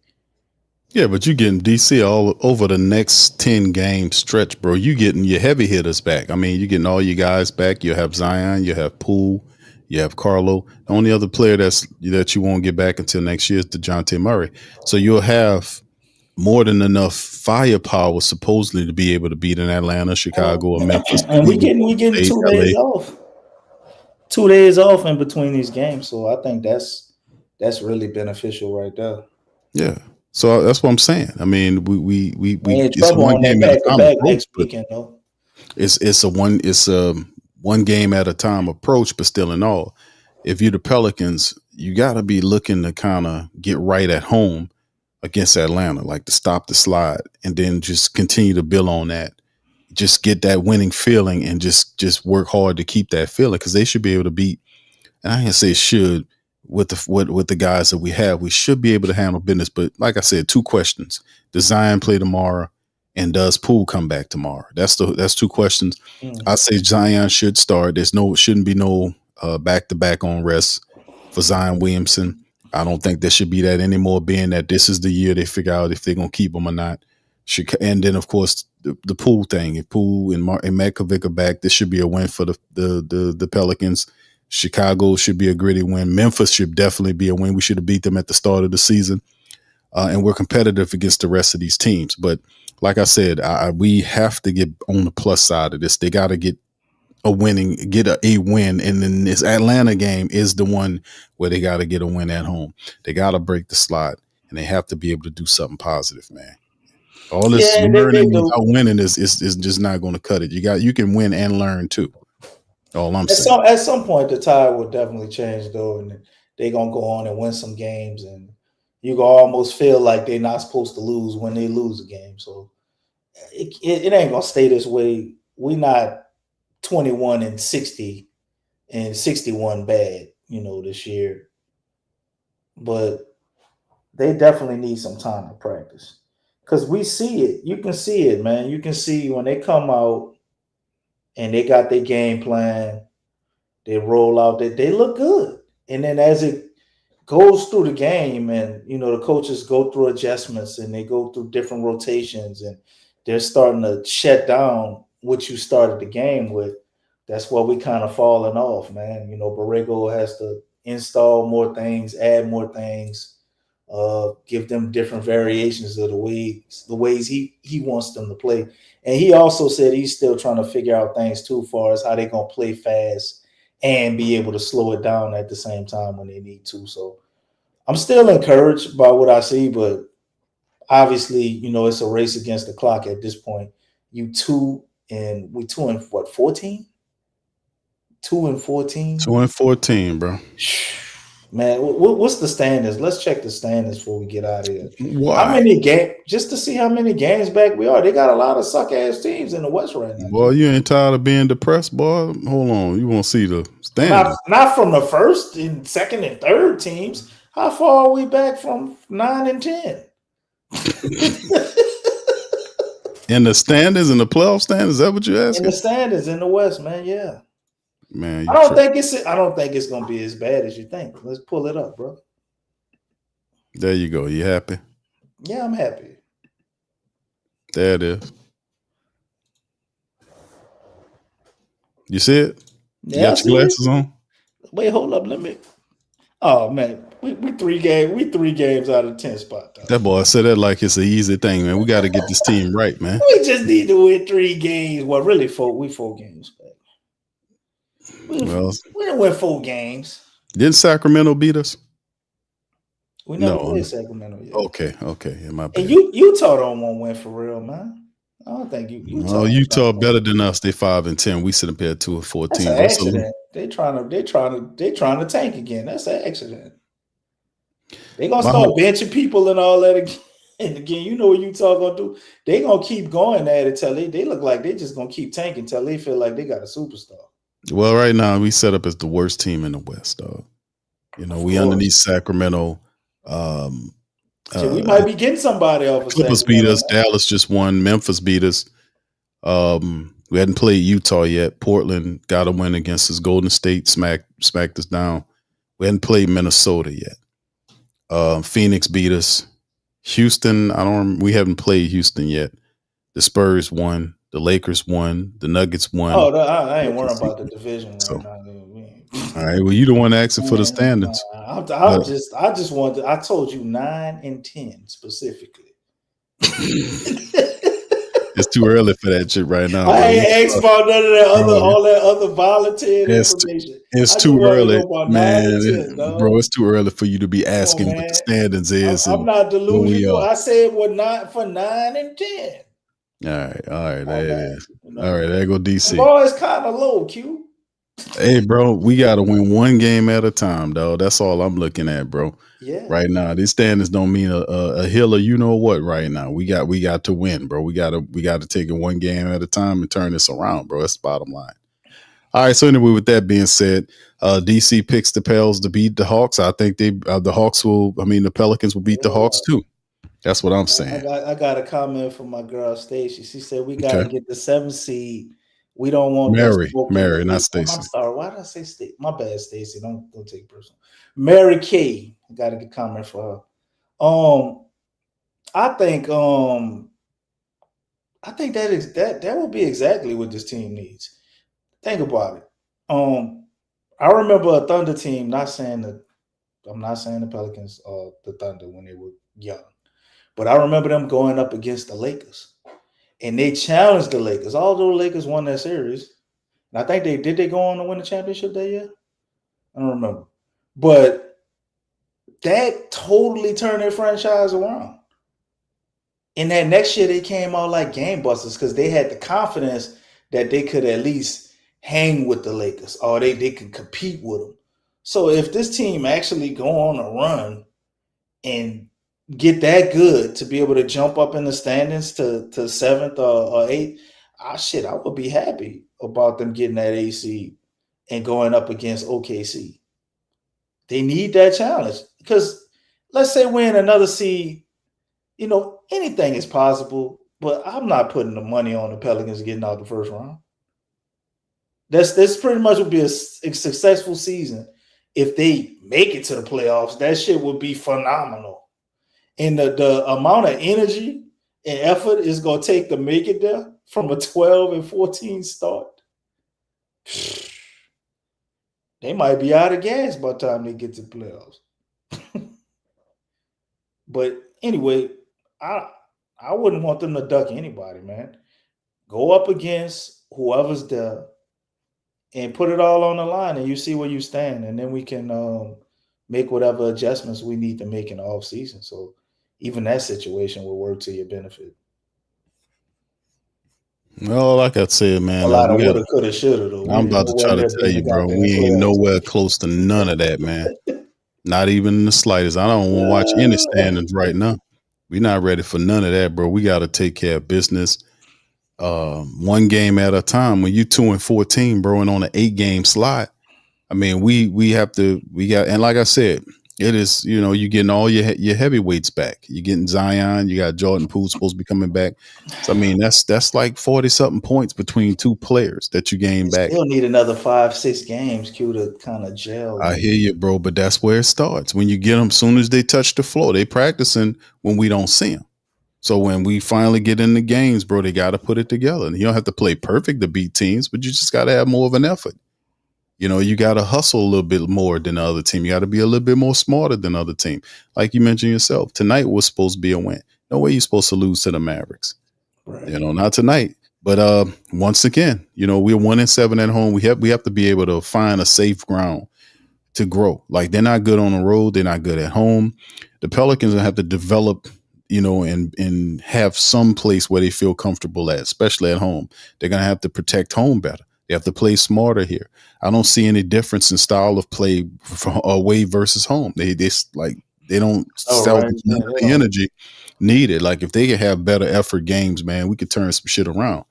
But like I said, man, it's just not they got to win. They got to win, and it starts tomorrow. My man, Black Preacher Man, want to know where they're going to be at the All-Star break.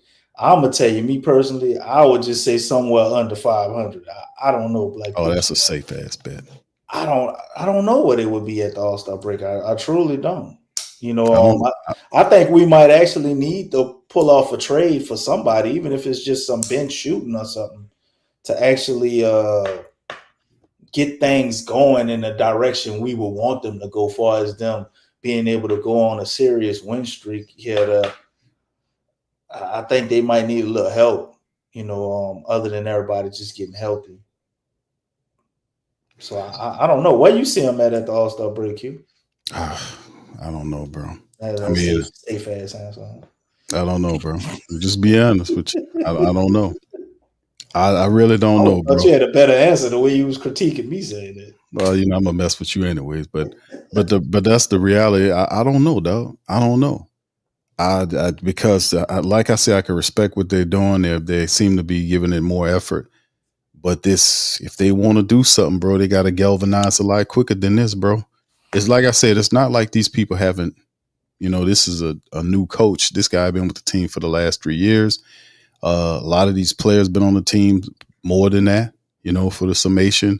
They're familiar. We got rookies that are fit masterfully in what we got going on, and everything else just has to work together. We got to have Zion has to play. He has to up his game. He has to play at a level that we haven't seen before, especially with his career with the Pelicans on the line. Fam, y'all realize how many stars are on the trade wire right now?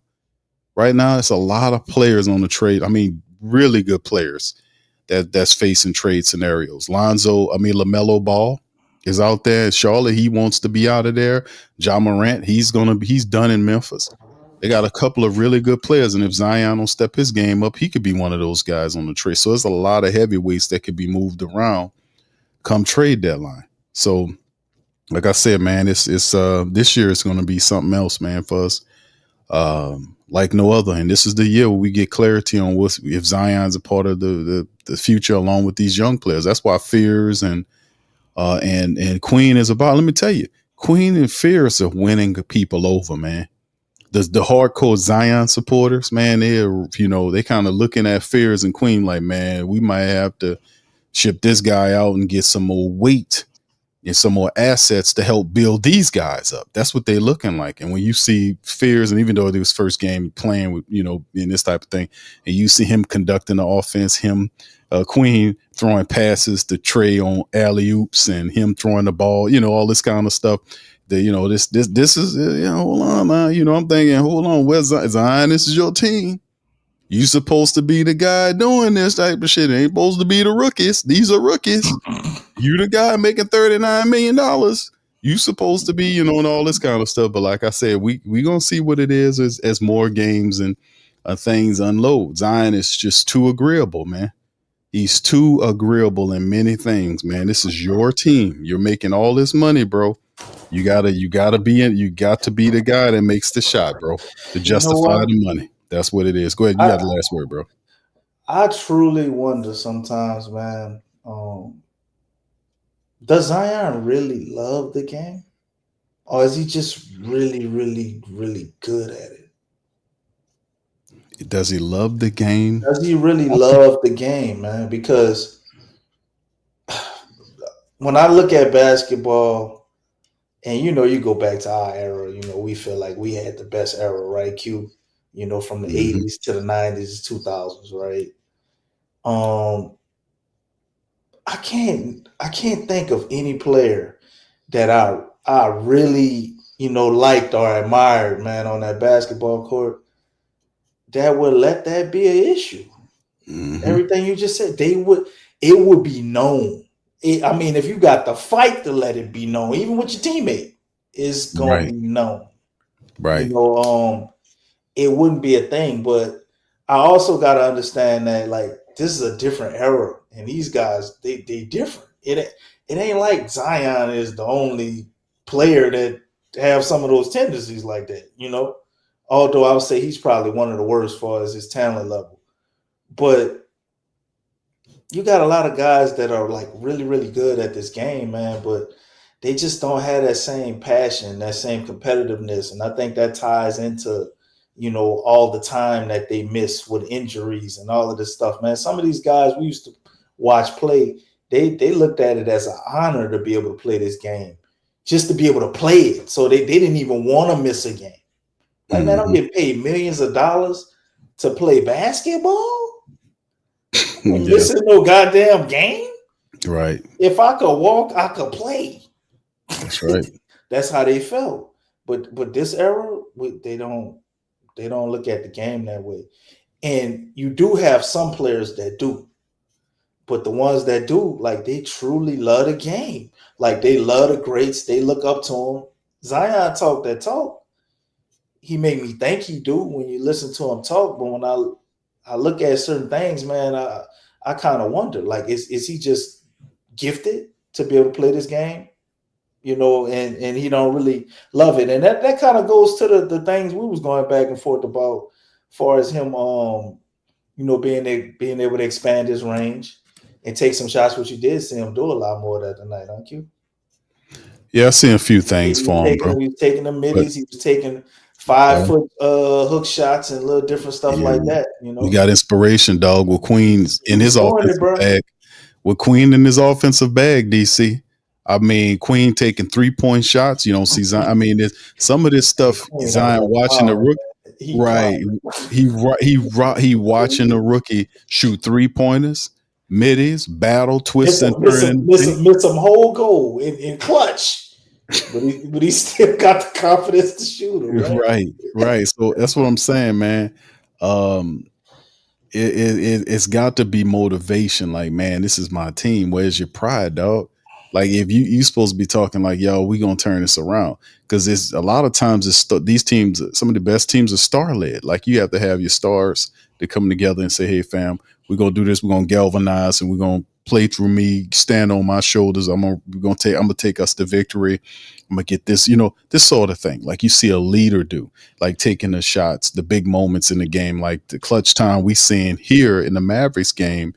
That's Zion Williamson with his 39 million, whatever it is. He has to be the guy to lead the way if he's the first option. He is listed as the number one option, the first option of the Pelicans offense when he's healthy and on the floor. So he has to behave that way. And Joe Dumars and the Pelicans are watching. I think the last encumbrance to Joe, and they talking about the draft picks, but if Zion didn't iron out, they're going to get something. They're going to get something for Zion Williamson. You know what I'm saying? And if he don't iron out because the future's here. It ain't just one guy, it's two guys and their games coincide. So I mean, the Pelicans have options here. They ain't totally hell bent and stuck to Zion Williamson.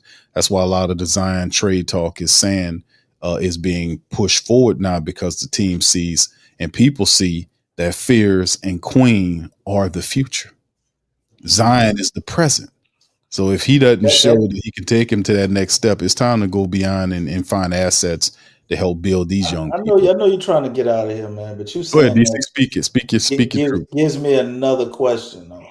Go ahead, man. I don't have the answer. That's why give me a question. Okay. Do you think, because you look at Queen and Fears, right? Queen, I see it, but does Fears game really mesh with Zion? I think they can figure out a way to coexist and play together. But if we didn't have Zion, what player would you get to play alongside of Fears and Queen? I think that would kind of give you the answer, because that's the way I think about it. Mm-hmm. And I don't know if I would pick. Works. I would pick up. Well, Trey work with anybody. Trey work with anybody, right? So he worked with those young As players. long as he don't think he Paul George and he start trying to initiate offense and. Now he's playing second fiddle to Queen. Remember Queen threw him that alley oop and him running with him, and you can see they really. He was more on the scoring end, like you need him to be. I know you could pass a little bit, and you're gonna get you some passes here there. But when Trey was like trying to be like a playmaker and force things to happen, you know what I'm saying? Like that's not his game. He can force and get a bucket, on a perimeter. And using his movement and scoring, while they closing out, using your height. But for him to like dribble penetration and try to, that ain't. At least not now. Not now. I mean, that's something he definitely continues to improve. So I ain't gonna never say he ain't gonna be able to do it, but he not there yet. But as far as Fears and Queen, is this the best situation for Zion? And then you got a guy like Morant that's out there. Will we consider getting? Oh Lord, no, bro. That'll affect everything we got going on with Fears. That'll impact. Now I gotta respect your mind. About question, bro. Don't lose your mind. No, it's not that. I'm just saying, man. I don't know, bro. I would have to say no to the job. I have to say no to the job thing. Even though it'll look good, I just think it throws us off in terms of what you're trying to do with Fears, because you still have what? You still got Poole involved. Fears is 19, so I know, but you're gonna stall his development, and he's already blossoming. He's blossoming. He's not really all there in terms of his defensive game. You got to improve there defensively, but he's the fastest player on the court. I mean, he's a guy that he shoots. He's shooting the 3-point ball to get he better. He hit 3 3-pointers tonight on 4 attempts. He was 3 or 4 tonight. Yeah, he is showing you improvement during the game. Before you seen Queen step on the scene and start doing what he did, like against the Joker, and what you seen him doing tonight, almost had a triple double tonight. So I mean, you have Fears has his own development going on here. And these players do work well together. But like I said, man, if Coach Borrego DC could find a way to incorporate Zion and Jordan Poole along with what we got here, bro, we gonna really shock the piss out of a couple of people when we get close to that, close to the playoff time, man. We're gonna shock some people, man. A lot of people ain't gonna want to mess with the Pelicans, but I do like the young guys. It would definitely be a handful, but. I'm just curious of how all this works together.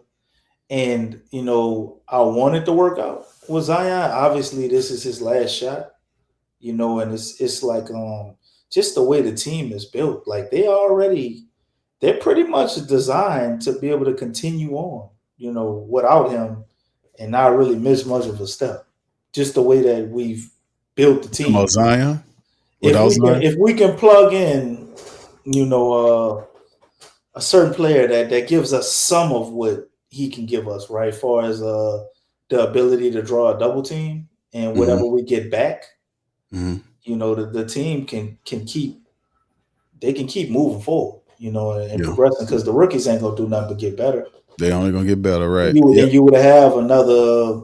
I would hope you get at least a 18 point per game scorer out of it, right? I think you would still be able to figure it out. Obviously, you wouldn't be the best you could be, because who loses a player like Zion and you just are immediately better? One of our players would have to grow to, get on that type of level for us to be there. But it's just an interesting thought, man, looking at them.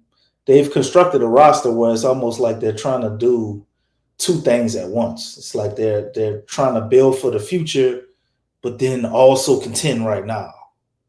Yeah, that's how you shut down the naysayers, DC. That's how you shut down the naysayers, because actually the Pelicans have enough assets where they're supposed to be competing right now. What really gumped up the works was the fact that they didn't get the proper coach. They waited too long. That too, and I don't think we had a team shaped the way we need. It's a few pieces we probably need to shuffle around. We still don't have enough shooting. And my man here, he got a question that's gonna go maybe some into of my our shooters statement. need to hit their shots. DC, we got wide open guys missing shots. If they can't hit their You got shots, to, it you mean got they to, not. It mean they you not got shooters. you got a 2-point specialist. You made mention of him. You got Herb Jones Hey, missing Q, everything but the broad side of the barn. if I gave you $15,000 to take care of an issue for me, right, and the issue don't ever get taken care of, are you really a shooter? Yeah, I'm still a shooter, just a poor one. So my You man want some here, money he back. said, what do you think Fears needs to add to his bag? In the statement I was making, I was saying we still missing shooters and we also still missing a point guard. And Fears needs to add to his bag Assistant, better. facilitation. Yeah, but it's really just better decision making. Okay. And he makes good decisions for a rookie in transition, and he does what he does to where he's not overcomplicating it. He's fast as hell, so he's like, look, I know I could beat him and get the ball laid up. Right. But sometimes as he matures, I think he's going to realize he can create a lot better opportunities for others. And that's the main thing he needs to add to his bag. I see him growing with his shot. And the stronger he gets, as far as doing squats and building up his legs and all of that, his shot just gonna get better and better. But yeah, he already a workout warrior. So. Yeah, he got it, man. All he need to add to his bag. Time's coming. He need time, and he need an excellent basketball mind in his corner. Somebody. Man, I wish we had like Rondo on the staff or something. Like somebody like that to kind of mentor him. We went and we got a mentor for Derik Queen. Look what DeAndre Jordan. Yeah. Soon as we got him, it's like Derik Queen instantly just went up. Just all of these little things about being a big man. I'm sure he over there coaching him up. We need the same thing for Fears, so he can improve his facilitation, obviously. And just decision making as a whole, because like, man, you're a point guard. Your job really in that starting unit is to set the table, get everybody else involved, and make sure everything is being distributed evenly.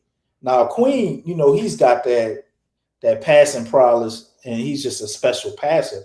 Queen could still be that, and Jeremiah Fears still be a point guard and kind of fill in the gaps. So it still don't change that responsibility. And I don't know if it's because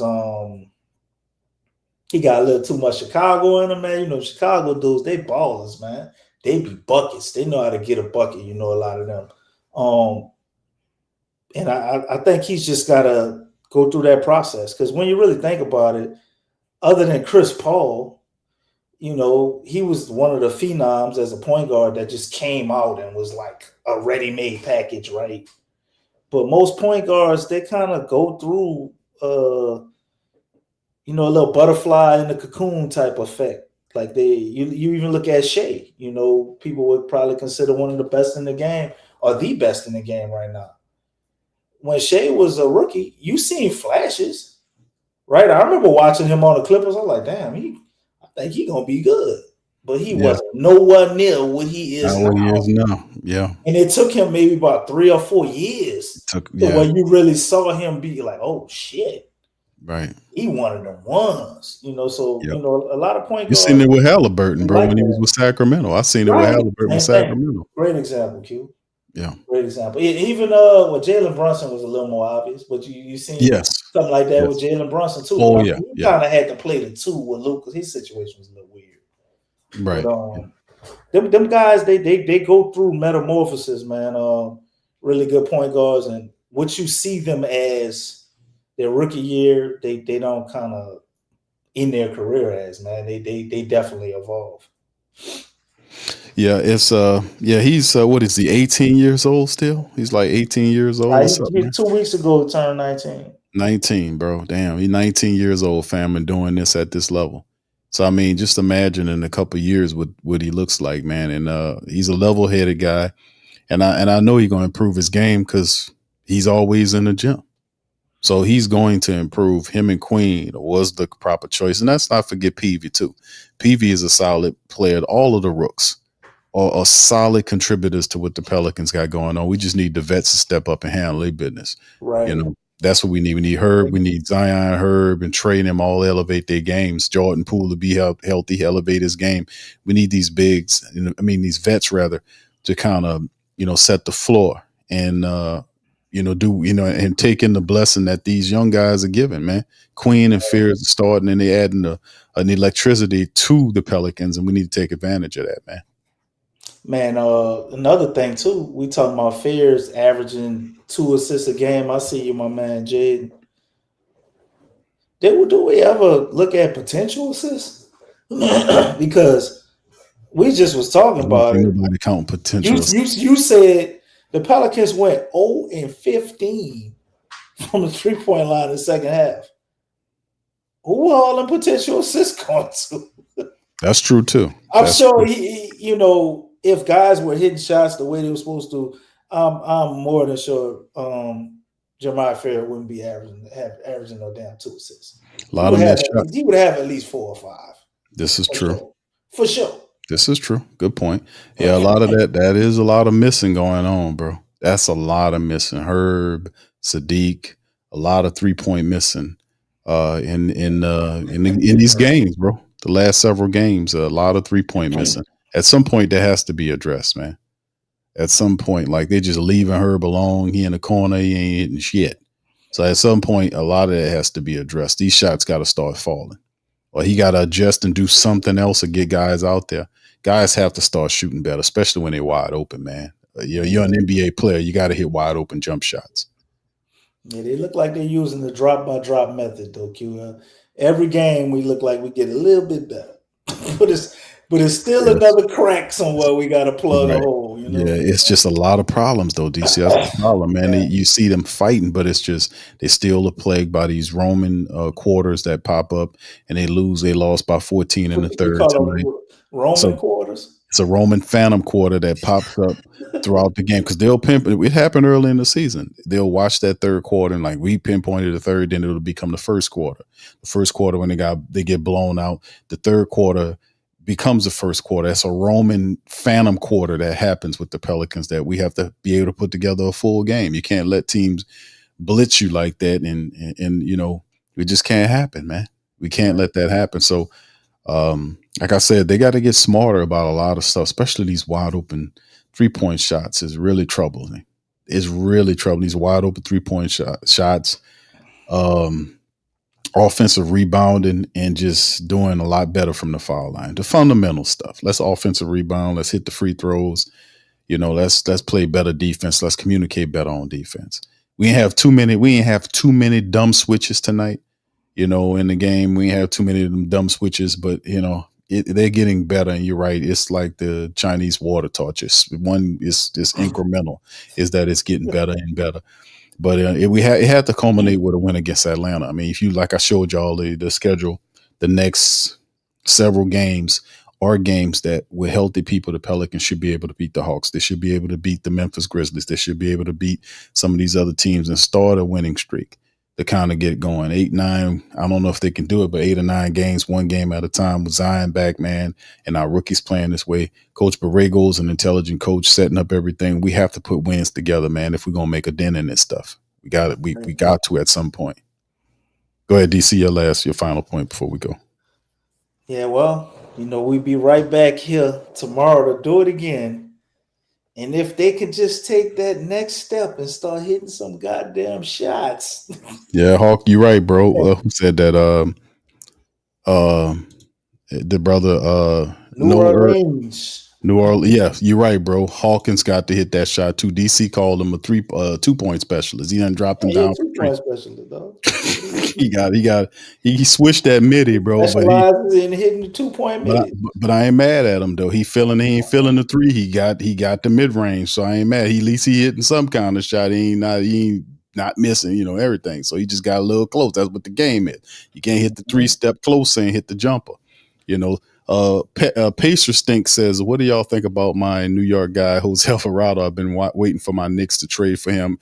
LOL, I played against him. And okay, at Christ the King. Shout out to you, Pacer Stink. Okay. Jose Alvarado, man, we love Jose. I like Jose. We love Jose down here, bro. I don't think we're gonna keep him at the trade deadline. I think ultimately he'd probably be packaged with somebody and moved. So whether he go up there with Josh Hart or Tanaji, DC interesting thought on Najee Marshall trying to bully Jay Fierce, right? He trying to take up for his dog Jose. That's crazy. But I like Jose, man. Sometimes he just needs to be self-aware, you know. I'm supposed to be the point guard of the future. Like Jose getting a little salty about fears, you know, earlier, which he's a great vet, so I'm sure he's still going to do what he needs to do for him. But I just kind of read between the lines, like he know the writing on the wall, man. You know, that would be nice if we could go ahead and send him to y'all out there in New York. I would love that for him. What are we getting in return? Hopefully we get something in return, like facilitating it in a three-way deal some type of way, and we getting something coming back because we need some shit, goddammit. But, that's right. But Jose is, I think he's a phenomenal player for what he is. But when you start trying to like have him be a starter, or you start trying to play Jose like 28 minutes and all of this, he just like fizzles out. He comes in, he's a nice change of pace. He's going to hustle, pick up, 94 feet. And when he got everything going, you cannot lead him open. He can be a lethal shooter at times, but, I don't. They're kind of up and down lately, DC. Yeah, he a little streaky, what I'm saying, sometimes. But when Jose got it all clicking, man, Jose dropped 30, 40 points on your head right quick. His emotion too. It's like his emotion is a superpower because he brings that energy, bro. Right. He galvanizes your team. Like, before we got rid of Willie, it was a streak where the Pelicans won, I think it was 2 games in a row because of it was sparked by Jose Alvarado's his energy, his upsetness. He actually helped spark that, so that's good in small stretches. So losing a guy like him, man, if we trade Jose, somebody would have to, manufacture that type of infectious energy, man. We were kind of concerned about that when we lost Najee Marshall to Dallas. And Josh Hart. Josh Hart was one of those players. We love Josh Hart down here, and he loved being down here. We lost Josh Hart's heart, his heart and his energy and all this kind of stuff. And Larry Nance was the same way. Those type of players, we love those guys. They represent the style of play that we want to see our team, do because of the blue collar nature of the territory in which we live. But Jose Alvarado is a representative of that. So if you get rid of him, you got to have somebody to manufacture that same, or Batiz, multiple guys to manufacture that style of energy. Right. Pacers stink. I think he said you want him. I want him. I want his defense. We don't need his scoring over here. I hate to break. He gets hurt a lot too, bro. Just to let you know. Yeah, he do. He get hurt a lot. His defense, to me, the more I think about it, and now that people, picked up his little patent and move and stuff, his defense is a little overrated. Not because Jose isn't a good basket, he's just too small. And most of the players, he out there guarding like dudes taller than him. Q talked about it multiple times. Jose is so irrationally confident on defense, he continues to unintelligently switch on the centers. And it never works out. Like, he's a culprit. Yeah, it's a main culprit of doing unintelligent switching, dog. It's always Jose Alvarado. When you watch the tape, it's Jose switching into matchups that do not benefit us. He's a tenacious defender, man. A lot like Patrick Beverly. Like, he called himself in a way, but Jose not about to really go out there and shut nobody down. You know what I'm saying? I can't implement Jose in a way I could do Dyson Daniels. Like when Dice was playing and they was giving Jose minutes, we was like, I like Jose, but I think y'all might have to start playing Dice instead of Jose. Like he not that, defensively, but he's a good guy, to come off the bench, bring you some energy, get you a few turnovers, hit a shot in transition, kind of put the pressure on the team and really pressure them defensively. And he can hold his own for for sure. But if you put somebody, what I see running the problems with, like somebody 6'5" and up, like it'd be issues for Jose, man. Yep. And like I said, we'll bounce it back to the Pels, man, tomorrow, 6 p.m. tip-off time, Saturday night in the blender, man. 2-14 Pelicans, 1-7 at home, currently on the 8-game losing streak. Welcoming the Atlanta Hawks, who are 9-7, actually a pretty damn good road team. They've are 7-3 on the road. We'll see what the latest updates on Jordan Poole and Carlo Makovic. They're both considered estimated return times are for tomorrow. The Hawks are also on a 2-game losing streak, right? Over the last 2 games, they lost to Detroit and San Antonio, and they'll be looking to get a win against the Pelicans. So Pelicans losers, they need to get this stuff right, man. And the Hawks supposed to be medicine for the Pelicans. We got to take advantage. All right, so with that being said, man, y'all do us a service. Y'all please feel free to hit that like button. Hit that subscribe button, and by all means, feel free to share the show on social media feed. Check out our sponsors and links in the description section below. And we're going to holler at you, man, tomorrow night for the Pelicans recap of the Pels and Hawks game. Much love. Peace. Go Pels. Yeah. You're listening to the Pelicans postgame report on the PRO Media Network for all things Pelicans. Perfect. Fly Pelican, fly Pelican, fly Pelican. And I tell them that birds of a feather fly down, I'm a Pelican forever. Pelican forever. Ain't gon' lie, I feel flyer than I ever been. We stay ballin', this New Orleans, I'm a Pelican. Going down in the nest, wild, wild west. Yeah. Come in town and do best, show us some respect. Yeah. 3-point threat, yeah. I better make it rain. If it's something, don't jump stupid like your ankle sprain. Always said, never hate the player, hate the game. Jumping where the dame late, bunch of train. Swish, post game, big Q, talking about business. Bird gang, YouTube, they ain't flocking with us.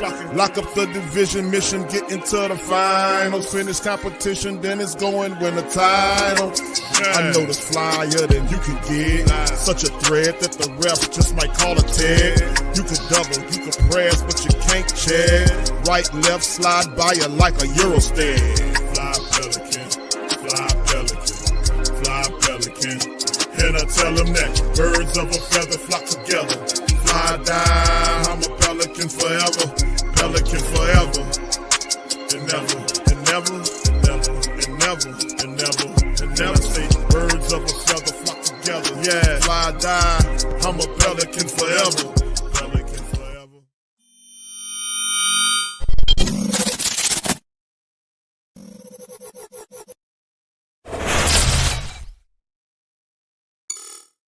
Hey, New Orleans! Whether you're catching up on Saints news at Jackson Square, checking Pelicans scores in the Garden District, or staying updated on LSU while grabbing coffee in the French Quarter, there's one place that keeps you connected to everything that matters in our city. From Bourbon Street to the Superdome, from Preservation Hall to the Riverfront, New Orleanians are staying in the know with the WhoDatDaily.com. Your daily source for Saints, Pelicans, LSU, and all the sports, music, and culture that makes our city special. At work downtown, at a game in the Dome, or just relaxing by the Mississippi, wherever life takes you in the Big Easy, you can stay connected. Because when you're from New Orleans, you don't just live here. You stay in the NO. That's stay in the know. Visit the WhoDatDaily.com and never miss what matters most to Who Dat Nation. Stay in the NO, you stay in the know. Welcome to the Pro Shop, where we create authentic NOLA-inspired clothing for men, women, and children.